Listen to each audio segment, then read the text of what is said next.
Finding Noah. No one told me of the story I bring about the fall and rise to victory.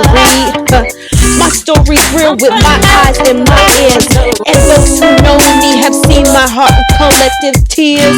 Only God knows when I'll bust out this shell. The spectrum for KWAs is broad and wide. KWAs can't fit in one box, so get to know me, hear me, see me, finding Noah.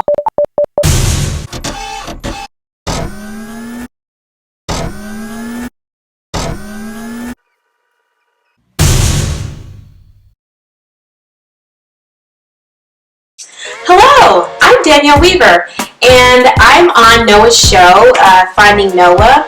And the reason for that is because if you watched episode 1, you know that my son has been diagnosed with autism. And that is what, the doctors have said over the years. And so now my husband and I, we decided we were going to partner up and do a show regarding our journey with our son. Now, you're not going to really see Noah too much on here. You might see clips of him, the things that he does. That we'll talk about the things that we go through together, not only individually, but as a couple and as a family. Some of the things that we see, during the time that, we eat dinner. Some of the things we see in the mornings, when you wake up. And also when we eat lunch, and then just throughout our day. So this second episode, I'm going to be talking mostly about the news that we received when I was pregnant with him. So the news was that there was something wrong with our son. We didn't know exactly what it was at the time, and a lot of times, you as a pregnant woman, anytime that the doctor has to call you in or to give you some news, your nerves they're not normal.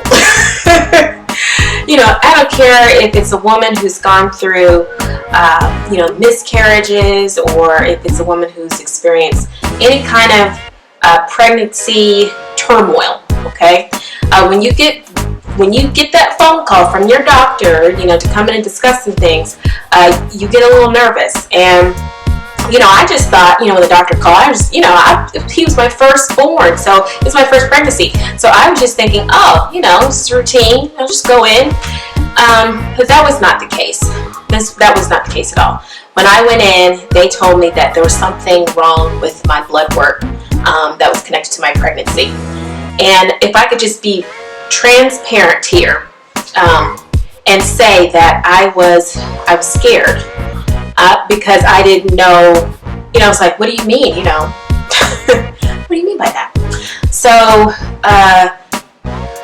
my husband and I, we prayed together. We talked to even just some people, our family, and just a couple of other people, and we told them what we were experiencing. And even the doctor didn't really know specifically what was going on, in my womb. So they were going to have to send us somewhere else to get further insight as to the things that were happening in my womb.